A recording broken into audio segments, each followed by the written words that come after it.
So we've got the fight here. So positionally, let's break down what are we seeing here. In fact, maybe I'm just going to go back a slight little bit. I'm going to go back 10 seconds. I'm going to mute this as well. Okay, and we'll just let this with one hand. Yeah. So just a moment before this, Henry Cejudo captured Merab's leg. So you can see he's got his legs triangled around Merab's left leg. He might even go to the lockdown here if I remember correctly. But what's important is that the line of Henry Cejudo's thigh and hips is beyond Merab's knee. So that means that what Merab cannot do is pull his left knee out, get it underneath him so he can start to stand up. On top of this, Henry Cejudo has fantastic head position, which is essentially like a little tent peg that pins Merab's chest down to the floor and keeps him flat. And then you can see he has to keep his left arm tight, otherwise Merab will pop out the back door with the underhook. And now that means that the fight really happens for Merab against the right hand. So we've got an over tie with Merab's right hand. And really what I teach our guys to do here is to make sure that they get that right hand under the head. So let's see what happens here. So punches. And he was controlling Cejudo's posture there, right, to stop him from getting up and look at this. Look, he's working really hard to get the right hand under the head. Beautiful. Risks an arm triangle. You know what I mean? Gets his hand under the head again, and he knows he's got to fight that. Now freeze here. Awesome. So Merab's done a great job here. He's made it very awkward to keep control. He's trying to pull his right knee out, which forces Henry to keep resources down by his hips. Mental resources, that is. And then we can see that what Merab has here now is the opportunity to go 2-on-1 on Henry's right hand. And you can see the two red tapes of his glove attacking Henry's blue there on the side. And with 2-on-1, what that means is A, don't punch me in the face, please, bro. But more importantly than that, and it is more important, is you can see Merab's knee that was stuck in between Henry Cejudo's leg is starting to slowly release itself. Merab's using his right leg to push, and then what that means is that Henry Cejudo needs to commit his right hand to the knee to push it back underneath himself.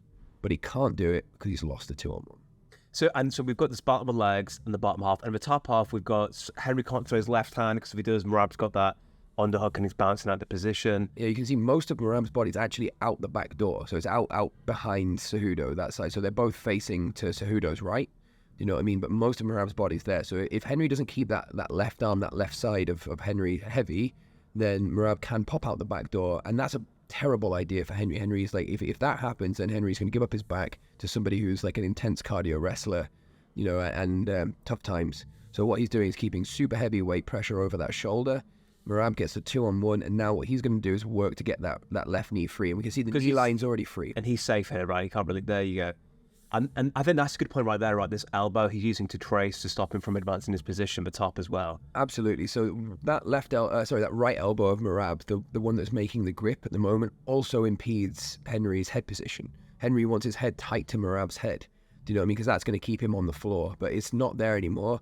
And you can see because of that, Henry also can't get the handcuff on the hand on the floor, right? You can see he's on his elbow as Merab, and if Henry had like the reach for it, he could get his left arm underneath and grab it. But two things, his elbow is beyond the shoulder, and secondly, you know, his head position is low down. Release and pull you backwards, and you're going to fall over backwards. So what he's done here is if fighting the hands and using my hips means that I'm going to fall backwards, well, if I drive my head forwards into the post, then I get the advantage of not having that ability to pull me backwards because I've got pressure forwards, and I can still fight the hands here.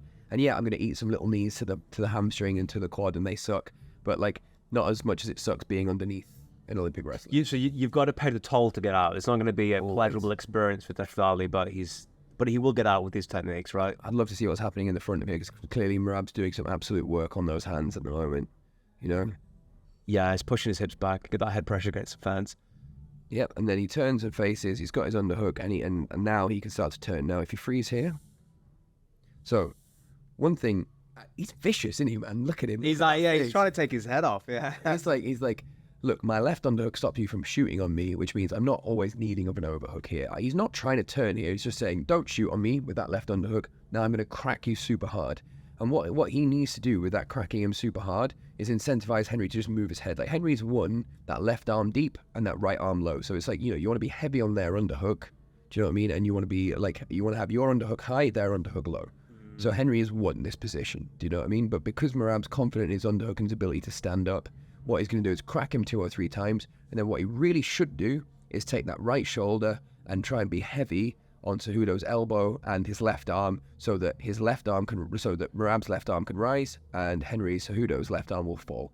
And it's interesting, it's like not only grappling, they're kind of really blending in the strikes and try and get positional advantage here, right? Absolutely. Just before we do start, what Henry is going to do here is if he loses the turning battle, he's going to kind of let himself lose so that he can throw a mega knee. So I think that's what we're going to see next. When to jump ship and abandon it, right? Yeah, so look, Merab, strike. Now look, he needs to be heavy on that elbow. Look, heavy on that elbow, beautiful. Now he needs to be high on his underhook, goes back to striking. Heavy on the elbow, turns. Heavy on the elbow, look, disengages, massive knee from Cejudo. And then a separate. And now we're back. I think what was interesting, he went from a very bad position to a slightly worse position to open. He didn't exactly go from terrible, then that kind of leg drag block down all the way to bouncing up and down. He had to really progress his way back up the ladder of death. 100%. And just to put the rungs into the ladder of death, got his knee caught, flattened out. Henry had his underhook and head position. So Merab, the head padlocks the shoulders padlock the hips. So really, Merab worked to get his hand underneath the head of Cejudo, lifted his head up, that gets him underneath the shoulders. Okay, once he's underneath the shoulders, now he can go 2-on-1. Once he can go 2-on-1, he can now start to extract it. So you see out there, Cejudo's pushing his knee back through. Did you see that? Yeah. Okay, now he needs to get underneath the head and go 2-on-1 to stop that from happening. Okay, so look, blocks the strikes. And this is a nightmare if you don't know how to get out of this position. You're going to be stuck here for a long time. Oh, absolutely. This is a position that we put a lot of effort into in our team as well, because if you don't know, it's very easy to just burn the clock off here. And I mean, who's winning in this moment? I mean, Cejudo, definitely, yeah. Easy, right? For the judges, even an inexperienced judge is on top throwing strikes, right?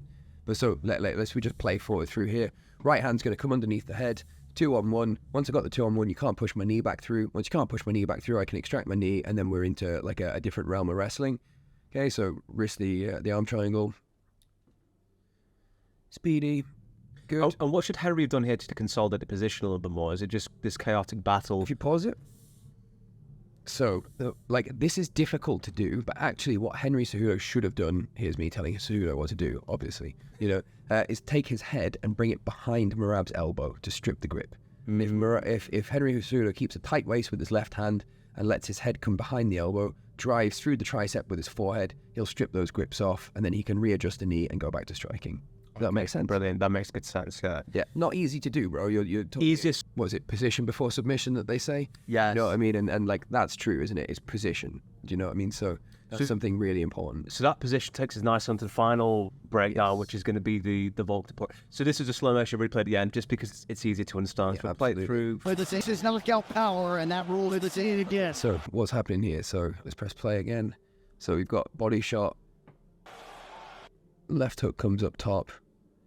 And that's one of the problems, actually, that's really interesting. Look at that, right? So this is what we talked about earlier on in the podcast. Not only look at Toporia's hand position as well. Look at that. Can you see anything cleaner? That actually looks like it's come from a textbook, doesn't it? It really does, yeah. So he's got this left hand in place. He can throw his right